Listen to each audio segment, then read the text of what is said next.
বন্ধুরা আসসালামু আলাইকুম ওয়া রাহমাতুল্লাহ। আশা করি মহান রব আপনাদের অনেক অনেক ভালো রেখেছেন। এখন যে গল্পটি বলতে যাচ্ছি সেই গল্পটি হল আল্লাহর পবিত্র ঘর বাইতুল্লাহকে নিয়ে। সুপ্রাচীন বাইতুল্লাহ কিভাবে নির্মাণ হল এবং কাদের মাধ্যমে আল্লাহ সুবহানাল্লাহু ওয়া তাআলা এই পবিত্র কাজ সম্পাদন করেছেন সেই গল্পটাই আজ আপনাদের শোনাব। তাহলে আর দেরি কেন, চলুন বিসমিল্লাহ। অনেক বছর আগের কথা। দুনিয়াতে আল্লাহর একজন নবী ছিলেন। তার নাম ছিল ইব্রাহিম আলাইহিসসালাম। তিনি ছিলেন আল্লাহর অত্যন্ত প্রিয় বান্দা এবং রাসূল। আল্লাহ তাকে ডাকতেন কি খলিল বলে। খলিল মানে হল বন্ধু। জীবনের অনেকগুলো বছর ইব্রাহিম আলাইহিসসালামের কোনো ছেলে মেয়ে হয়নি। তার অনেক দিন পর কোল জুড়ে একটা ফুটফুটে পুত্র সন্তান এল। ইব্রাহিম আলাইহিসসালাম সন্তানের নাম রাখলেন ইসমাইল। ইসমাইলকে তিনি অনেক ভালোবাসতেন। তারপর ইসমাইল বড় হল। একদিন ইব্রাহিম আলাইহিসসালাম ইসমাইলকে ডেকে বললেন, আমার ছেলে, কি আল্লাহ সুবহানাল্লাহ ওয়া তাআলা আমাকে ওইখানে একটা ঘর নির্মাণ করতে বলেছেন। আব্বাজানের মুখে এই কথা শুনে ইসমাইল বললেন, আব্বাজান, ও আল্লাহ আপনাকে যা নির্দেশ করেছেন তা পালন করুন। এই কাজে আমি আপনাকে সহায়তা করব। এরপর ইব্রাহিম আলাইহিসসালাম ইসমাইলকে সাথে নিয়ে বাইতুল্লাহ নির্মাণের কাজে লেগে পড়লেন। ইসমাইল চারপাশ থেকে সুন্দর সুন্দর পাথর খোঁজে এনে আব্বাজানকে দেন। ইব্রাহিম আলাইহিসসালাম সেই পাথরগুলোকে একটার ওপর আর একটা বসাতে থাকেন। এইভাবে তৈরি হতে থাকে বাইতুল্লাহর দেয়াল। সেই দেওয়াল আস্তে আস্তে উঁচু হতে থাকে। একসময় দেয়াল এত উঁচু হয়ে গেল যে মাটিতে দাঁড়িয়ে কাজ করা যায় না। তখন একটা বুদ্ধি বের করা হল। প্রথমে ইব্রাহিম আলাইহিসসালাম একটা পাথরের উপর দাঁড়ান। তারপর কাজ শুরু করেন। এইভাবে বাইতুল্লাহ নির্মাণের কাজ চলতে থাকে। যে পাথরের উপর দাঁড়িয়ে তিনি কাজ করতেন সেই পাথরটাকে বলা হয় মাকামে ইব্রাহিম। সেই পাথরে নবী ইব্রাহিমের পায়ের ছাপ পর্যন্ত বসে যায়। পাথরটা এখন বাইতুল্লাহর খুব কাছেই সংরক্ষিত আছে। তাওয়াফ শেষ করে হাজিরা ওই পাথরের পেছনে দাঁড়ান। তারপর 2 রাকাত সালাত আদায় করেন। আমাদের নবীজিও এমনটা করেছেন। বাইতুল্লাহর দেওয়ালে একটি অতি মূল্যবান পাথর আছে। সেই পাথরের নাম হাজর আল আসওয়াদ। এটা কিন্তু দুনিয়ার কোনো পাথর নয়। ফেরেশতা জিব্রাইল আলাইহিসসালাম জান্নাত থেকে বয়ে এনেছিলেন। ইব্রাহিম আলাইহিসসালাম পাথরটাকে বাইতুল্লাহ দেওয়ালে সংযুক্ত করে দেন।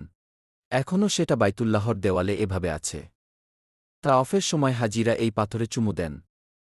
আমাদের নবীজি সাল্লাল্লাহু আলাইহি ওয়াসাল্লাম এবং উনার সাথীরা ও এই পাথরে চুমু দিতেন। এইভাবেই ইব্রাহিম আলাইহিসসাল্লাম এবং ইসমাইল আলাইহিসসাল্লামের হাতে তৈরি হয় আল্লাহর পবিত্র ঘর। মক্কার সকল লোক সেই ঘরে এসে প্রার্থনা করত, ঘুরে ঘুরে তাওয়াফ করত। বাইতুল্লাহকে তারা অনেক ভালোবাসত। বাইতুল্লাহর যত্নে কোনো কমতি রাখত না। তারপর কেটে গেল আরও হাজার হাজার বছর। আব্রাহা নামের একজন ভারী অত্যাচারী রাজা ছিলেন। একদিন আল্লাহর ঘরকে ভেঙে দেওয়ার জন্য সে সৈন্যবাহিনী নিয়ে এগিয়ে আসে।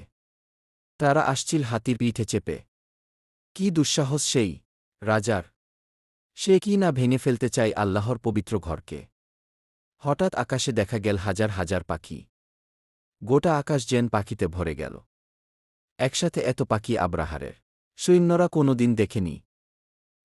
সেই পাখিগুলোকে পাঠিয়েছেন আল্লাহ সুবহানাল্লাহু ওয়া তাআলা। পাখিগুলোর ঠোঁটে একটা এবং 2 পায়ে ছিল 2টো করে নুডি পাথর। পাখিরা নুডি পাথরগুলোকে আব্রাহারের হাতি বাহিনীর ওপর নিক্ষেপ করতে লাগল। সেই ছোট ছোট মুডি পাথরের আঘাতে আব্রাহারের অনেক অনেক সৈন্য মারা যায়। অনেকে গুরুতর আহত হয়ে পালিয়ে যায় নিজের দেশে।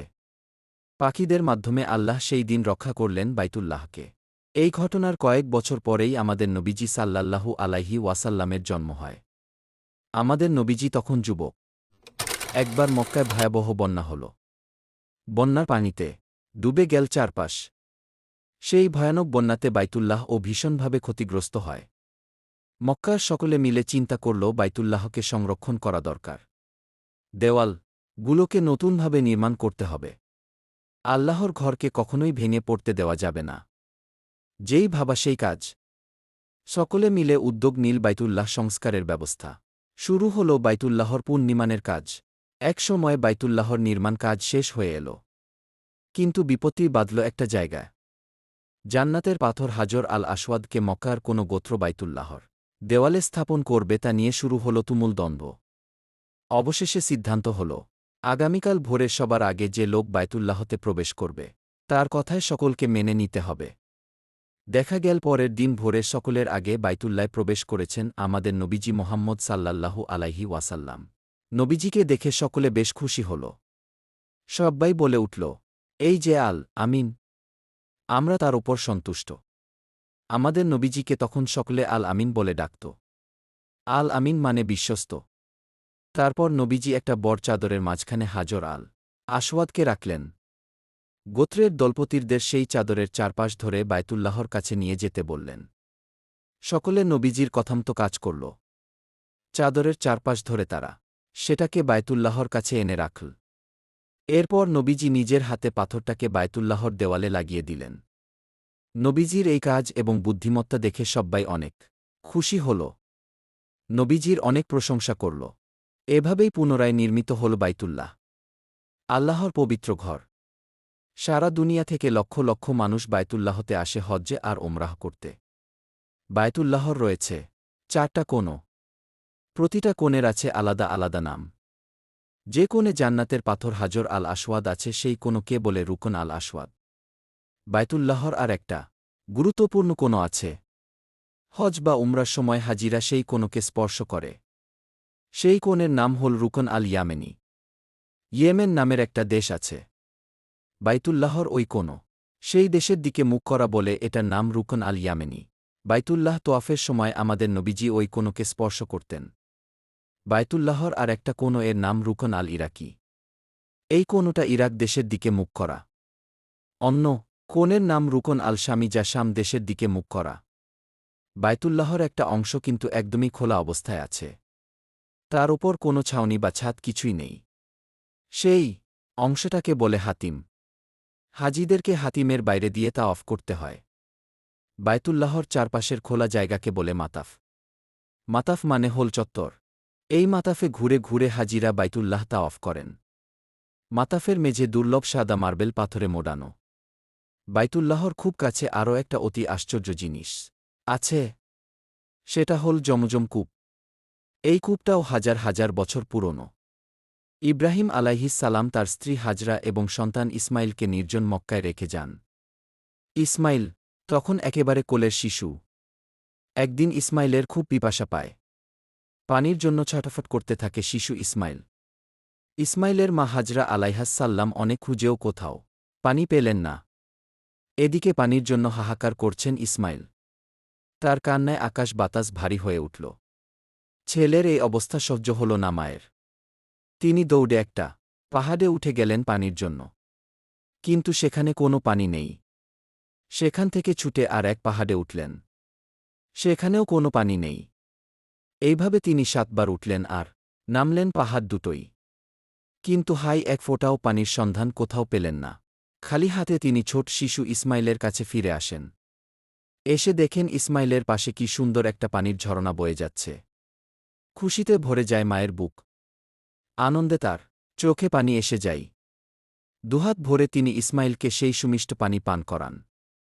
মন ভরে তিনিও পান করেন। তারপর হাত তুলে আল্লাহর কাছে অনেক দোয়া করেন। সেই কূপটাকে বলা হয় জমজম কূপ। মাতা হাজরা পানির সন্ধানে যে দুটো পাহাড়ে ছোট্ট ছুটি করেছিলেন সেই পাহাড় দুটোর নাম সাফা আর মারওয়া।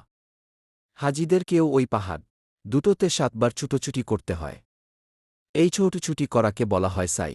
বাবা মার সাথে বাইতুল্লাহ দেখতে গেলে সেখানে অনেক বেশি তাওয়াফ করবে, বেশি বেশি সালাত আদায় করবে। বাইতুল্লাহে সালাত আদায় করলে 1,00,000 গুণ বেশি সওয়াব পাওয়া যায়। যারা বাইতুল্লাহে আসে তারা আল্লাহর পবিত্র মেহমান। তারা অনেক সৌভাগ্যবান। আল্লাহর পবিত্র ঘরের কাছে দাঁড়িয়ে তারা আল্লাহকে ডাকার সুযোগ পায়। বাইতুল্লাহে গেলে মাকামে ইব্রাহিম, হাজর আল আসওয়াদ, মাতাফ, সাফা আর মারওয়া পাহাড়সহ অনেক কিছু তুমি দেখতে পাবে। তোমার তখন মনে পড়বে আমাদের সুপ্রাচীন ইতিহাসের কথা, নবী ইব্রাহিম আর ইসমাইল আলাইহিস সালামের কথা, মাতা হাজরার কথা, আব্রাহার হাতি বাহিনীর ঘটনা ও নিশ্চয় মনে পড়বে। আমাদের নবীজি সাল্লাল্লাহু আলাইহি ওয়াসাল্লাম এর কথা স্মরণ করে বেশি বেশি দরুদ পড়বে। আর এই ভিডিওটার কথা ও যদি মনে পড়ে তাহলে তোমরা আমার জন্য দোয়া করবে কেমন? এই ভিডিওটা ভালো লাগলে সাবস্ক্রাইব করবেন, লাইক করবেন, শেয়ার করবেন, কমেন্টে লিখে জানাবেন ভিডিওটা কেমন হয়েছে। আসসালামু আলাইকুম।